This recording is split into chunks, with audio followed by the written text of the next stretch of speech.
12장까지 사사기 강해를 했어요. 이제 오늘은 13장부터 이제 사사기 강해가 시작이 되는데, 이게 새로운 전환점이 시작되는 그 장이 12장부터 시작이 되는데, 사사기를 크게 두 부분으로 나눈다면 전반부, 후반부로 나눌 수 있는데, 오늘 이 말씀은 후반부에 해당되는 말씀이에요. 그래서 사사기 13장의 말씀인데, 이 13장에 등장하는 유명한 사사가 있어요. 누군지 아시죠? 삼손이라고 하는 그런 사사의 등장에 대한 말씀입니다. 자, 오늘 성경 말씀에 보면, 자, 13장 1절에 한번 봅시다. 13장 1절, 우리 다 같이 성경 말씀을 우리가 읽는, 다 같이 한번 읽어봅시다.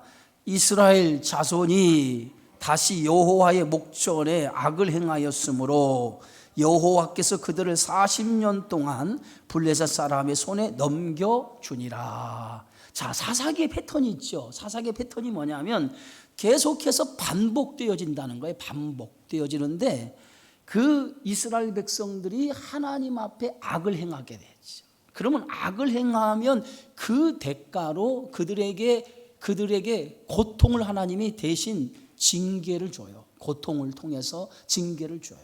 그러면 저들이 그 고통 속에서 견디다 못해 하나님을 찾지요. 하나님 앞에 부르짖어서 우리를 그 고통 가운데 구원해 달라고 요청을 해요. 그럼 하나님께서는 그들의 부르짖음을 들으시고 하나님께서 그들을 고통에서 건져내 주시죠. 그 건져내실 때에 누굴 통해서 건져내시냐면 사사를 세워서, 구원자 사사를 세워서 하나님께서 이스라엘 백성을 그 고통의 손에서 건져내시는, 이 패턴이 사사기 전체를 이루고 있는 하나의 패턴이에요. 그런데 오늘 말씀에 보면 이스라엘 백성들이, 이스라엘 자손이 하나님 앞에 악을 행하였다는 거예요. 악을 행했다, 죄를 범하였다는 거죠. 그 하나님 앞에 악을 행했다, 죄를 범하였다고 하는 이 죄는 뭐냐면 우상을 숭배했다는 거예요. 하나님을 인정하지 않고 자기 소견에 오른 대로 살아갔다는 거예요. 그래서 하나님 앞에 악을 행하여서 하나님이 그들에게 고통을 주는데, 어떻게 고통을 주냐면 40년이라고 하는 시간 동안 블레셋 사람에게 넘겨줬다는 거예요. 이방 족속인 블레셋에게 그들을 넘겨줘서 블레셋이라고 하는 그 족속에 의해서 40년 동안 고통을 받도록 했다는 거예요. 자, 여러분 보세요. 40년이면 짧은 시간 아니죠. 그죠? 40년은 굉장히 긴 시간이에요. 근데 무려 40년 동안 저들이 하나님 앞에 악을 행한 대가로 그 고통의 시간을 보내게 되어진다는 거예요. 여러분, 우리가 하나님 앞에 바로 서 있어야 돼요. 그래야 우리의 삶에 고통이 없는 거예요. 우리의 삶에 하나님의 은혜를 통해서 복된 삶이 되어지는 거지, 하나님 앞에 잘못된 인생의 길을 걸어가면 그만한 대가가 우리에게 주어진다라고 하는 것을 여러분 아시고, 항상 하나님 앞에 바른 길로 서서 인생의 길을 살아가려고 노력하시기 바랍니다. 자, 이 하나님께서 이렇게 40년 동안 블레셋 사람의 손에 넘겨준데, 오늘 이 사사기 13장은 특별한 패턴이 하나, 또 다른 그 사사와 달리 특별한 패턴이 뭐냐면, 다른 데는 이스라엘 백성들이 악을 행하여 블레셋 손에 넘겨주면 그 고통 속에서 하나님 앞에 막 우리를 구원해 달라고 부르짖어요. 그 고통 가운데 너무 힘드니까 하나님 앞에 우리를 구원해 주십시오 라고 막 부르짖어요. 그러면 하나님께서 그 고통의 소리를 들으시고 하나님이 구원의 역사를 시작하셔요. 그런데 오늘 13장에 보면 이스라엘 백성을 블레셋 손에 40년을 넘겨주었는데, 이스라엘 백성이 부르짖었다, 우리를 구원해 달라라고 요청하는 내용이 없어요. 우리를 구원해 달라고 하는 그 요청이 전혀 없단 말이에요. 그렇다고 하면 다른 시대에는 그들이 고통 속에 있을 때 하나님을 고통에서 건져달라고 부르짖었을 때 하나님이 구원자를 주셨는데, 오늘은 그들이 부르짖지 않았는데도 불구하고 하나님의 구원의 역사가 시작이 됐다는 거예요. 그러면 오늘 이 성경의 말씀에서 우리에게 무엇을 지금 하나님이 말씀하시고자 하냐면, 하나님의 구원이 우리의 부르짖음과 고통이 기초가 아니라는 거예요. 우리가 부르짖어서 우리가 고통 속에서 하나님 앞에 부르짖었기 때문에 하나님의 구원이 이루어진 것이 아니라, 하나님의 구원의 시작은 하나님의 자비와 긍휼에서 시작되었다는 거예요. 그러니까 우리가 부르짖는다고 하나님의 구원이 시작되는 것이 아니라, 하나님의 구원은 언제나 하나님의 구원은 하나님의 자비, 하나님의 긍휼, 우리를 불쌍히 여겨 주심을 통해서 하나님의 구원이 시작된 거예요. 그러니까 저와 여러분이 오늘 구원받은 것은 하나님이 나를 불쌍히 여겨 주신 거예요. 하나님이 나를 긍휼히 여겨 주신 거예요. 그래서 저와 여러분을 하나님이 구원해 주세요. 죄에서 우리를 구원해 하나님의 자녀를 만드십니다. 그래서 하나님은 지금도 저와 여러분을 어떻게 여기시냐면 긍휼히 여기셔요. 긍휼히 여기신다고요. 그러니까 항상 하나님이 여러분을 긍휼히 여기심을 믿으시기 바랍니다. 우리가 마가복음을 통해서 많은 병자들이 예수님 앞에 나오잖아요. 근데 그 많은 병자들 예수님이 고쳐주실 때 그 고치시는 그 이유가 어딨냐면, 그들을 불쌍히 여기사 그랬어요. 불쌍히 여기사, 그 불쌍히 여겼다라고 하는 말이 긍휼히 여겼다는 거예요. 긍휼히.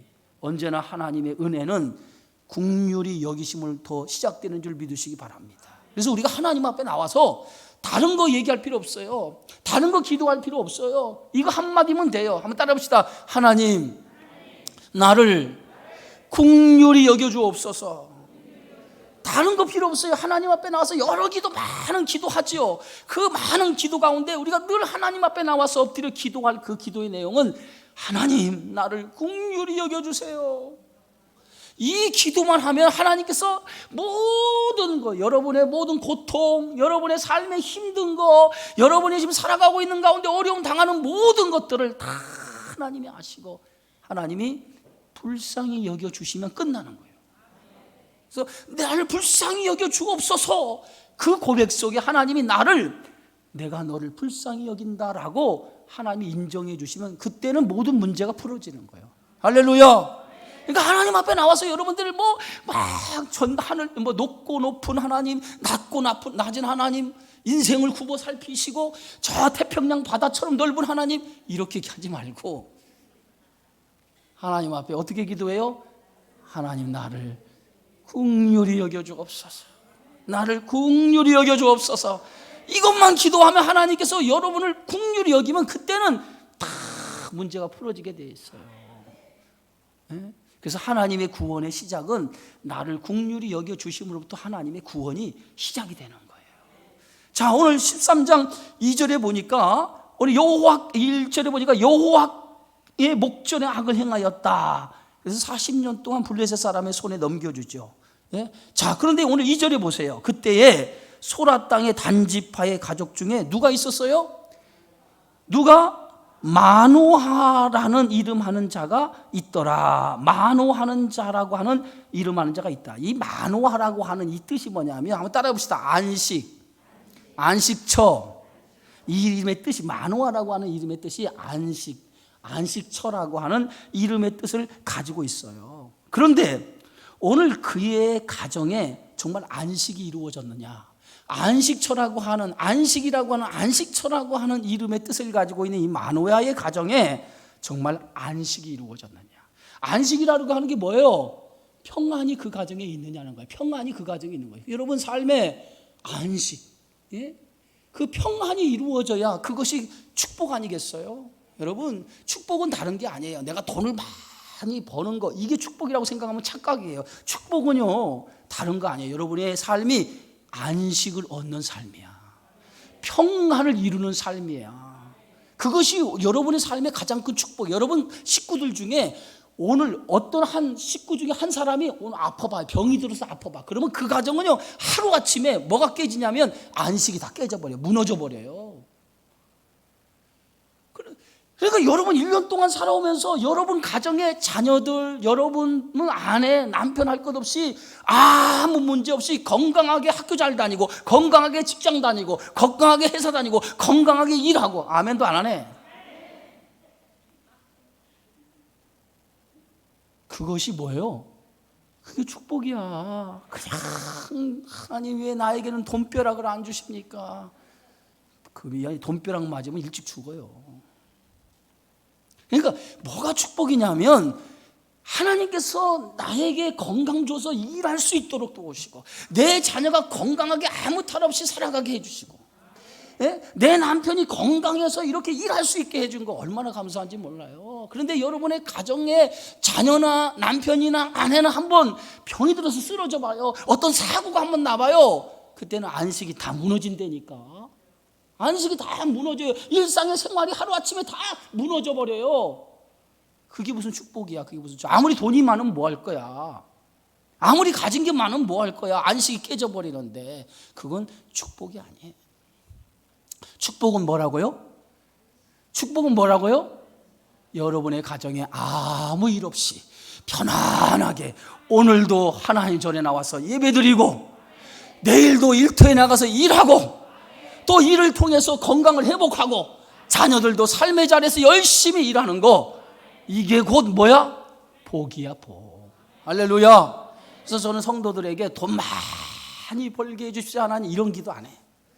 저는 그런 기도 안 해서, 목사님 저를 위해서 기도 많이 하시죠? 돈벼락 맞기 위해서 기도하시죠? 절대로 그런 기도 안 한다니까. 뭘 기도하냐면 하나님 우리 성도들의 가정에 안식을 주십시오. 편안하게 아무 문제 없이 살아가게 해 주십시오. 저는 이거 기도해요. 이거 기도한다고. 그런데 오늘 만호하라고 하는 사람의 이름의 뜻이 뭐냐면 안식이라는 거예요. 안식. 그런데 그 안식이라고 하는 이름을 뜻을 가지고 있는데 그 사람의 이름대로 그 가정에 안식을 누리지 못했다는 거예요. 이게 오늘 반전이라는 거예요. 안식이라는 이름의 뜻을 가지고 있는 만호하라고 하는 이름이 안식인데 그 이름대로 살아야 되는데 이름대로 살지 못했다는 거예요. 그러면 그 가정에 안식이 없는 이유가 뭐냐? 오늘 성경은 이렇게 밝히고 있어요. 오늘 2절 후반절에 그의 아내가 뭐 하지 못하더라? 임신하지 못하더라. 여러분, 그 아내가 아이를 갖지 못한다는 거, 아이를 갖지 못한다는 거. 지금 시대도 아이를 갖지 못하는 것이 복이 아니잖아요. 그런데 이 시대는요, 아이를 갖지 못한다라고 하는 것은 두 가지예요. 저주를 받았다. 하나님과의 관계에서 끊어졌다. 이런 의미를 가지고 있는 거예요. 아이를 갖지 못했다. 그래서 한나가 아이를 갖지 못하는 괴로움 때문에 하나님의 성소 실로에 올라가서 기도하잖아요. 예? 그러면서 하나님과의 관계가 내가 끊어졌습니까? 왜 나에게만 아이를 주지 않습니까? 라고 괴로움을 토로했을 때 하나님께서 그 마음을 아시고 그에게 태를 열어서 자식을 허락해 주잖아요. 그런데 이 안식이라는 이름을 가진 마노아의 가정에 평안이 없는 거예요. 평안. 무엇 때문에? 아이가 없는 것 때문에, 아내가 아이를 낳지 못하는 것 때문에 그 가정에 평안이 없다는 거예요. 평안이 없다는 거예요. 그런데 오늘 이것은 단순히 이 마노아의 가정을 의미하는 말씀만이 아니라는 거예요.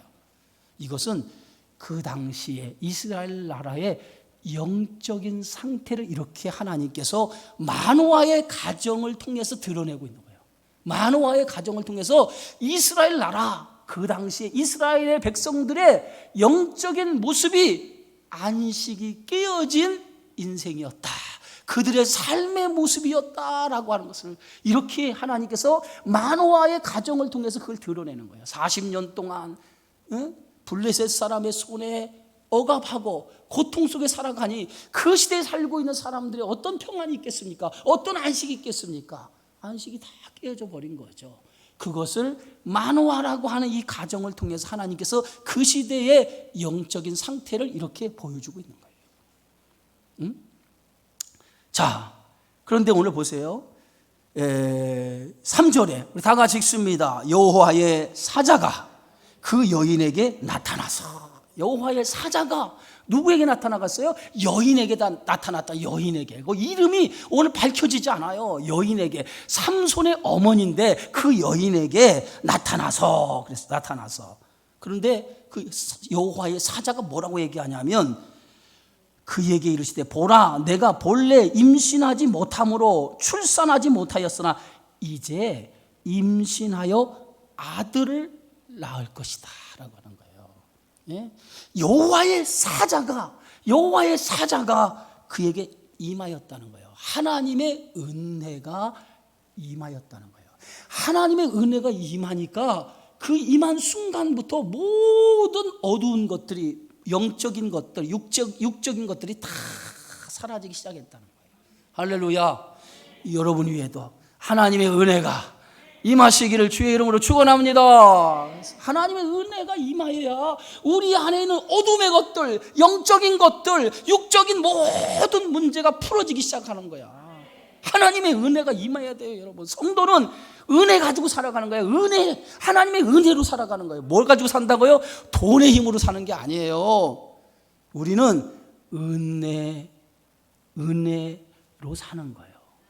뭘로 산다고요? 내가 사는 힘이 뭐예요?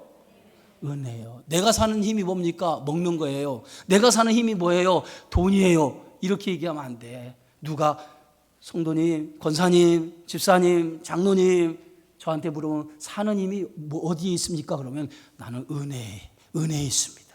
하나님이 나에게 은혜를 주신 그것이 내가 사는 힘입니다. 에너지입니다. 할렐루야. 그래서 예수님이 그랬잖아요. 나의 양식. 예? 사람은 먹는 게 양식이면 성도의 양식은 하나님의 말씀이잖아요. 그 말씀이 곧 우리는 은혜인 거예요. 은혜.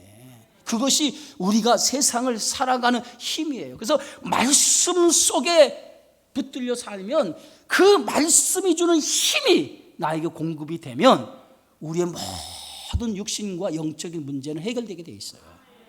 예?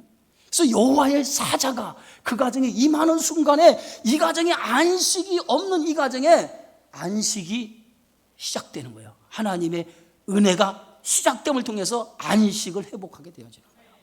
그럼 여호와의 사자가 그 여인에게 나타나서 뭐라고 얘기해요? 보라, 내가 본래 임신하지 못했는데 이제는 임신하여 뭘 낳으리라? 아들을 낳으리라. 안식이 깨어진 문제가 뭐예요? 아이를 낳지 못한 것 때문에 생기진 거 아니에요. 그런데 하나님께서 그 가정에 아이를 주시겠다는 거예요. 다시 얘기해서 영적으로 어두운 시대였는데 그 어두운 시대를 하나님께서 벗어나게 하겠다는 거예요. 이 말은 더 엄밀히 말하면 블레셋이라고 하는 그 손에서 벗어나게 해주겠다는 거예요. 그리고 너희 삶을 다시 새롭게 만들어 주겠다는 거예요. 할렐루야. 그래서 아이가 잉태하면 그 가정에 뭐가 되죠? 경사가 이루어져요. 경사. 그래서 옛날에는 있죠, 자식을 낳으면 그 사내 아이를 낳으면 그 대문 밖에다 새끼줄에다 뭘 걸어놓는지 아세요? 여러분 봤어요? 예, 고추를 다 빨간 고추를 다 끼워서 걸어놔요. 딸을 낳으면 뭐 걸어놓는지 아세요? 어떻게 잘 아시나요? 보셨어요? 시커먼 수술을 딱 그거 보면 이 가정에 지금 아들 낳구나, 이 가정에 딸을 낳구나 하고 알아요. 그만큼 뭐요? 출산한 것이 경사스러운 일이에요. 경사. 그잖아요. 그래서 여러분들이 그 손주, 여러분 다 이제 손주들을 보려는 거예요. 손주들이 이제 그 여러분들이 자식들이 결혼해서 자식을 탁 낳으면 제일 먼저 누구한테 전화합니까? 제일 먼저 누구부터 전화해? 누구한테? 예? 자기 부모님한테 탁 전화해서 나 아빠 됐어요. 나도 이제 멀지 않은 것 같아. 그러잖아요. 그런데 이게 뭐냐면 가장 기쁜 소식이라는 거예요. 가장 기쁜 소식이라는 거예요. 그렇잖아요. 가장 기쁜 소식 아닙니까? 바로 그 기쁜 소식을 통해서 이 가정에 잃었던 안식이 다시 회복되기 시작한 거예요. 이게 뭐예요? 하나님이 주시는 은혜요 축복인 거예요. 그래서 여러분의 가정에 은혜가 막 쏟아 들어와야 돼. 여러분의 심령에 은혜가 쏟아 들어와야 돼. 아멘도 안 하시네. 여러분의 심령에 은혜가 막 흘러 들어와야 돼요. 우리 교회가 은혜가 막 넘치는 교회가 돼야 돼. 여러분의 사업장에 은혜가 차고 넘쳐야 돼요. 그러면은 문제가 어떻게 된다? 해결되는 거예요. 믿으시기를 바랍니다. 예? 자, 이제 4절에 보니까 아이를 낳는데 하나님께서 뭐라고 얘기했냐면 그 아이를 낳으면 세 가지를 금하라는 거예요. 세 가지를 금하라는 거예요. 세 가지. 그 세 가지를 아이에게 금하라는 거예요. 근데 언제까지 금하느냐? 평생. 언제까지? 평생. 평생이 뭐예요? 죽을 때까지. 죽을 때까지 이 세 가지를 지키라는 거예요. 세 가지. 세 가지를 지키라는 거예요. 죽을 때까지. 우리 그리스도인들은 한 번 하나님의 자녀로 부름을 받았으면 죽을 때까지 하나님의 자녀로 살아가야 돼. 중간에 세상으로 튀어나가면 안 돼. 죽을 때까지 나는 하나님의 자녀로 살아가야 돼요. 그런 신앙을 가지고 살아가야 돼요. 근데 오늘 이 가정에 아이를 줬는데 이 아이에게 세 가지를 금하라는 거예요. 세 가지. 첫째, 자 오늘 말씀해 보면 8절에 이렇게 써 있어요. 너는 삼과 포도주와 독주를 마시지 말며. 포도주와 독주를 마시지 말라. 이렇게 하나님께서 그 아이에게 포도주나 독주를 마시지 말게 하라는 거예요. 두 번째, 여러분들이 한번 얘기해 봐요. 뭐예요? 어떤 부정한 것도 먹지 말라. 어떤 부정한 것도 먹지 말라. 그리고 세 번째가 뭐예요? 네? 그의 머리 위에 삭도를 대지 마라. 머리에 삭도를 대지 마라. 이게 세 가지를 오늘 하나님께서 그 가정에 아이를 허락하는데 이 세 가지를 평생 동안 그 아이가 지키며 살도록 하라는 거예요. 근데 이 세 가지가 뭐냐면 나시린의 법이에요. 나시린의 법. 나시린이 뭐냐면 하나님 앞에 구별되어졌다. 구별되어진 삶이라는 거예요. 저와 여러분이 나시린인 거예요. 하나님의 성도라고 하는 이름의 뜻이 뭡니까? 구별되다. 성도의 이름의 뜻이 뭐라고요? 세상으로부터 구별된 사람이라는 거예요. 그게 성도라고 하는 이름이에요. 그래서 성도라고 하는 이름의 뜻이 굉장히 좋은 의미를 가지고 있어요. 세상으로부터 구별된 사람, 하나님의 자녀로 구별되어진 사람이라고 하는 뜻이 성도라고 하는 이름의 뜻이거든요. 그러니까 오늘 나시린이라고 하는 것은 하나님께서 너를 구별해 놨다는 거야. 특별하게 구별해 놨다는 거야. 하나님의 자녀로 특별하게 구별해 놓았다는 거야. 그래서 특별하게 구별되었기 때문에 너는 특별하게 구별된 사람처럼 살아가야 된다는 거예요. 그게 나시린의 법이에요. 특별하게 구별된 사람처럼 살아가라. 그게 나시린의 법이에요. 그래서 세 가지 평생 이 세 가지를 지켜야 된다는 거예요. 포도주나 독주를 마시지 말고. 두 번째, 여러분이 얘기해야지. 두 번째, 부정한 것을 만지지 말고. 세 번째, 머리에 삭도를 대지 마라. 적어도 나시린의 법이 뭐냐라고 물어보면 여러분 세 가지 정도는 달달 외워야 돼요. 지난 목요일 날 우리 그 중앙연회에서 목사님들이 되기 위한 과정에 준회원들, 전도사들을 진급 과정이 있었어요. 진급 과정. 그래서 진급할 때마다 목사 안수 받을 때까지 매년 3년 동안 시험을 봐야 돼. 시험. 신학 시험을 봐야 되고, 그리고 그 중에 제일 중요한 것이 성경 시험을 봐야 돼. 성경, 구약과 신약의 성경 시험을 봐야 돼요. 그런데 신학에 대한 점수는 웬만하면 인정을 해줘. 신학 점수는 웬만하면 신학 점수는 인정을 해주는데 이게 성경에서 떨어지면 예물이 없어요. 그러면 진급에서 떨어지면 목사 안수 못 받아. 그러니까 성경 시험이 굉장히 어려운데 성경 시험의 범위가 어디냐면 창세부터 요한계시록까지예요. 그러니까 신약 구약 문제가 뭐냐면 보통 신약에서 구약까지 문제가 뭐냐면 60문제. 거기에는 주관식 문제가 20문제예요. 20문제. 주관식을 딱 내 주관식을 그냥 외운 대로 쓰라는 거예요. 의인을 오직 믿음으로 살리라. 예를 들어서 이렇게, 이렇게 20문제를 딱 내는데 여러분 쉽겠어요? 어렵겠어요? 어렵겠죠. 제가 시험 문제를 감독관을 딱 가서 시험 문제를 딱 제가 앉아가지고 이렇게 신약 구약 풀어보니까 야 상당한 실력이더라고. 제가 쫙 보니까. 그런데 우리 성도들이 이 시험을 보면 잘 보겠더라고요. 왜 그런지 아세요? 여러분들은 말씀을 많이 들었잖아. 서당계 3년이면 뭐래? 풍어를 읊으니까 여러분 적어도 우리 성도들은 좀 많이 말씀을 알겠다라고 생각했어요. 그런데 시험 채점을 딱 해보니까요, 만점 맞은 사람이 10명이 나왔어. 야, 대단하더라고. 그러면 60점 밑에가 관악이야. 60점 밑에가 관악이야. 그러면 이제 진급을 못해. 그런데 몇 사람 나올게요? 몇 사람 나올게? 한 사람도 안 나왔어. 우리 아들도 시험 봤는데 75점 받았더라고. 75점이 점수가 많은 거 봤더니 공부 되게 안 왔더라고. 여러분, 그만큼 어렵죠. 근데 오늘 보면 우리가 적어도 나시린의 법이 3가지예요. 포도주와 독주를 마시지 말고, 부정한 것을 부정한 것을 먹지 말고 만지지도 말라. 3번째는 뭐예요? 그의 머리에 삭도를 대지 마라. 이것이 나시린의 법이에요. 죽는 날까지 나시린으로서 그것을 지키며 살아가라는 거예요. 구별된 사람처럼 살아가는 거예요. 저와 여러분이 구별되었다면 구별된 사람처럼 살아가라는 거예요. 그러면 이 3가지에 주는 의미가 뭐냐? 첫째, 뭐예요? 포도주와 독주를 마시지 말라. 그 의미가 뭐예요? 에베소서 5장에 보면 술 취하지 말라. 이는 방탕한 것이니 오직 너희는 뭘 받아라? 성령 충만함을 받아라. 술과 성령의 공통점이 뭐냐면 똑같이 뭐예요? 술도 지배하는 능력이 있고 성령도 지배하는 능력이 있어요. 술이 지배를 하면 개차반이 되는 거고, 성령이 지배하면 그 사람은 어떤 사람이 돼요? 하나님의 사람이 되는 거야. 그러니까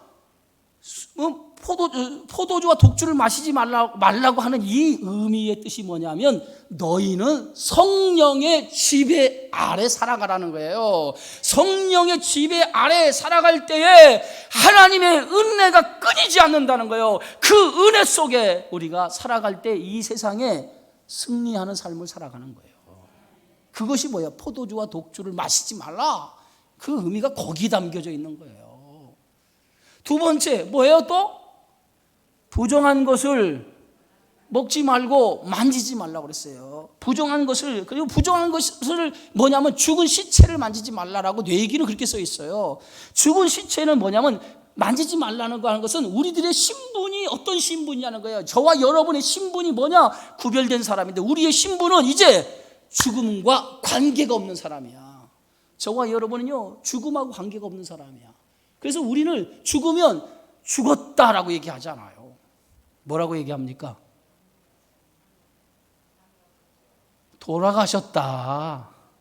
얼마나 좋은 말인지 몰라요. 돌아가셨다. 여러분 성도의 죽음은 죽었다라고 얘기하면 안 돼요. 어떻게 얘기해야 된다? 돌아가셨습니다. 어디로? 본향으로 돌아가신 거야. 우리의 원래 고향인 본향으로 간 거야. 너희의 시민권은 하늘에 있는지라 이 땅의 장막집이 무너지면 곧 손으로 짓지 아니하는 영원한 장막집이 있나니 곧 하늘에 있는 것이라. 아멘.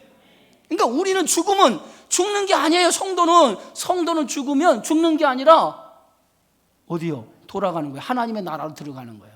그러니까 성도는 죽음과 관계가 없어요. 죽음과 관계가 없다고. 그래서 오늘 부정한 것 만지지 말라, 시체를 만지지 말라라고 하는 이유는 우리는 죽음과 관계가 없는 부활의 생명을 가진 자라는 거예요. 저와 여러분요 부활의 생명을 가진 사람이에요. 예? 영원한 고통의 지옥에 들어가는 것이 아니라 하나님의 나라에서 영원히 왕노를 하면서 주님과 함께 살아가는 축복의 성도가 되어지는 줄 믿습니다. 3번째는 뭐냐면 삭도를 그의 머리에 대지 말라. 삭도를 그의 머리에 대지 말라라고 한 뜻은 이 삭도는 어디? 머리를 얘기하냐. 머리를 자르지 말라는 거. 삭도를 머리에 칼을 대지 말라는 얘기는 뭐냐면 이 머리는 굉장히 중요한 거예요. 그죠? 사람의 머리는 굉장히 중요해요. 손이 잘려도 살아요. 다리 한쪽 잘려도 살아요. 코가 없어도 살아요. 귀가 하나 먹어도 살아요. 그죠? 그런데요 머리가 없으면 삽니까? 못 삽니까? 못 살아요.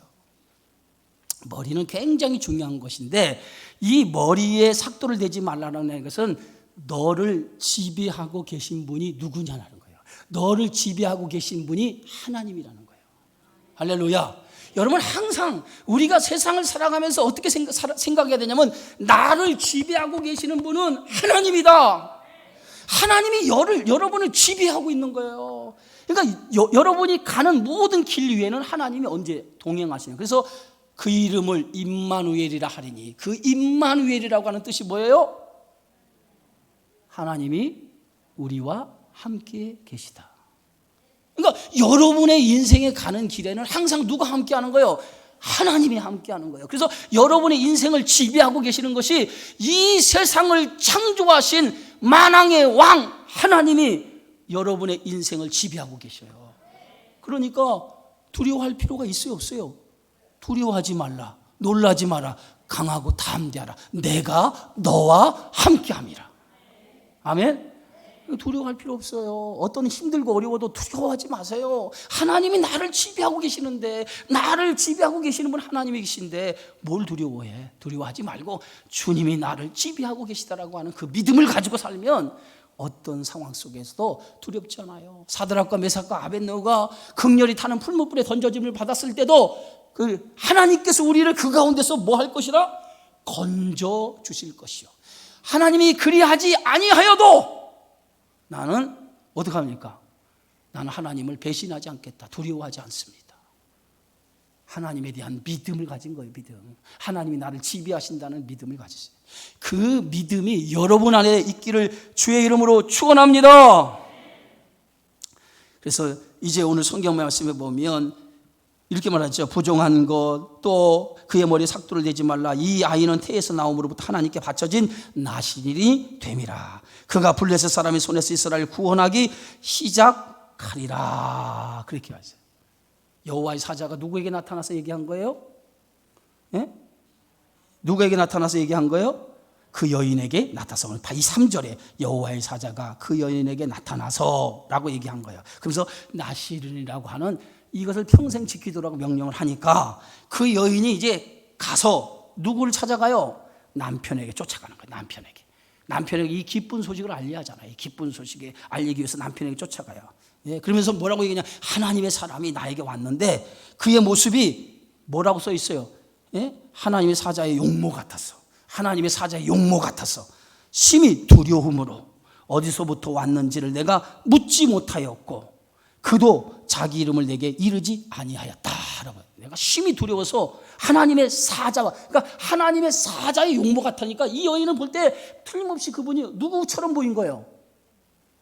하나님의 사자처럼 보인 거예요. 하나님의 사자처럼 본 거야. 그래서 그 아내, 그 남편에게 그렇게 얘기하는 거예요. 예? 그러면서 그가 여호와의 사자가 뭐예요? 임신하여 아들을 낳으리니 이제 포도주와 독주를 마시지 말고 어떤 부정한 것도 먹지 말고 이 아이는 태에서 죽는 날까지 뭐로? 하나님 앞에 나실로 바치라고 했습니다 라고 그렇게 얘기하는 거예요. 그랬더니 마노아가 하나님 앞에 기도한 거예요. 오늘 8절에 마노아가 여호와께 기도하여 이르되 주여 구하옵나니 주께서 보내신 하나님의 사람을 우리에게 다시 오게 하사 우리가 그 낳을 아이에게 어떻게 행할지를 우리에게 가르치게 하소서. 마노아가 다시 하나님의 기도해서 하나님의 사자를 다시 나타나게 해서 우리 아이를 어떻게 기를지, 예? 어떻게 행할지를 우리에게 가르쳐 달라는 거예요.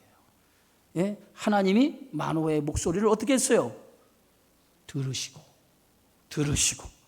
여러분 들으시고 여러분의 기도가 하나님 앞에 항상 응답되어지기를 주의 이름으로 축원합니다. 예? 그래서 여인이 밭에 앉았을 때 하나님의 사자가 누구에게 나타나요? 예? 마노아에게 임한 거예요. 그의 남편 그 여인에게 임한 거예요. 하나님의 사자가 그 여인이 밭에 앉을 때에 하나님의 사자가 그 여인에게 임하시다. 근데 그때 마노아가 여호와의 사자가 다시 나타나 달라고 기도했는데 여호와의 사자가 나타났는데 남편 마노아가 그 자리에 없었을 거예요. 그래서 여인이 급히 다시 달려가서 그의 남편에게 말하죠. 전일에 나타났던 하나님의 사자가 나타났다라고 마노아에게 자기 남편에게 알려줍니다.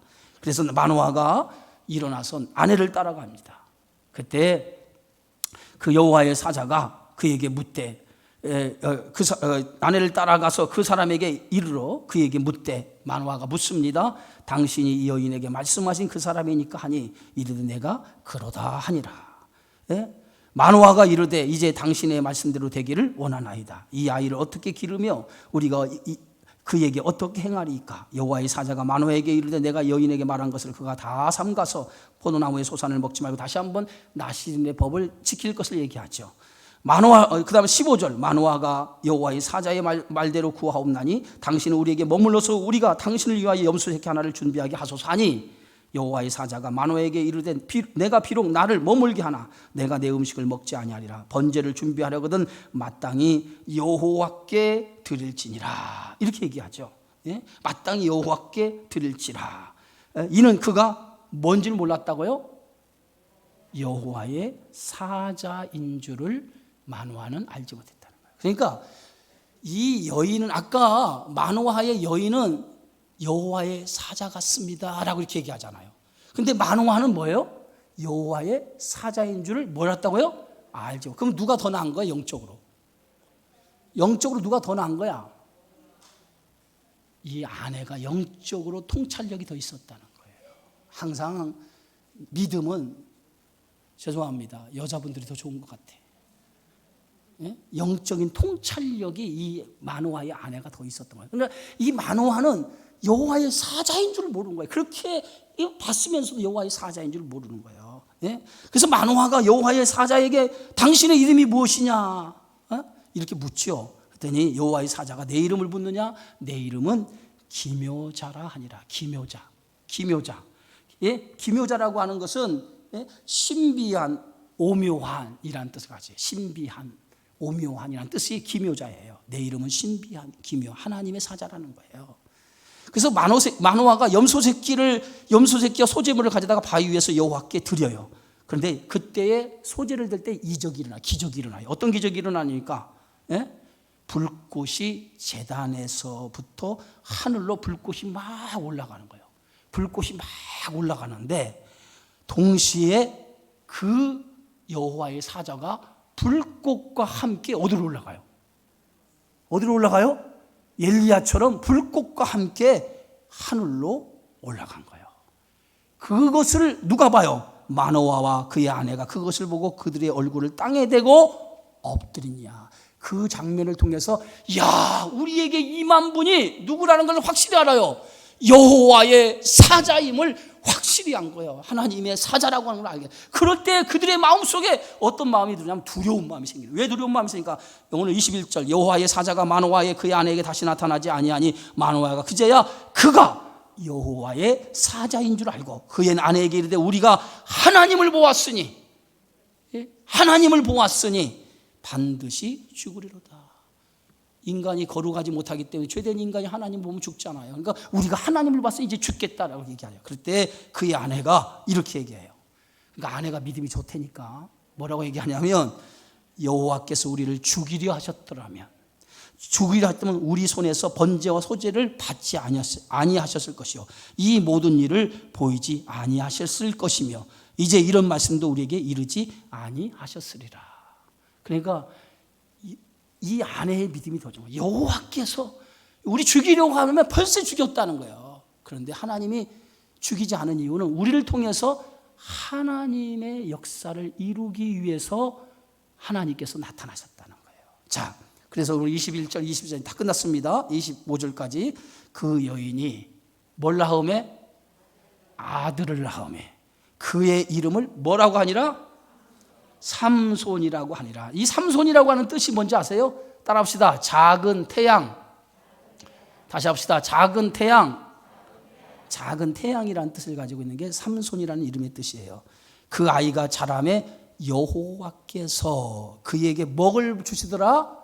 복을 주시더라. 드디어 그 영적으로 어두운 시대에 그 가정에 안식이 깨어진 그 가정에 아이가 태어나면서 그에게 하나님이 복을 주시기 시작해요. 그러면서 더 중요한 게 뭐냐면 25절이에요. 다 같이 한번 읽습니다. 소라와 에스다올 사이에 마히네단에서 여호와의 영이 그를 뭐하기 시작하니라? 움직이기 시작하니라. 여호와의 영이 그를 움직이기 시작했다는 것은 성령이 그를 지배하는 인생이 되어졌다는 거예요. 할렐루야. 오늘 여러분의 믿음이 이 마지막 절에 있는 것처럼 성령이 여러분의 삶을 지배하고 움직이는 삶이 되어지기 바랍니다. 성령이 지배하는 인생이 될 때에 하나님의 복이 있는 거예요. 여러분의 가정, 아멘. 여러분의 심령, 아멘. 여러분의 직장, 여러분의 사업장, 하나님의 영이 여러분의 모든 삶을 지배하는 그러한 삶이 되어지기를 주의 이름으로 축원합니다. 이 믿음처럼 살아가는 저와 여러분의 삶이 되기를 주의 이름으로 축원합니다. 기도하겠습니다.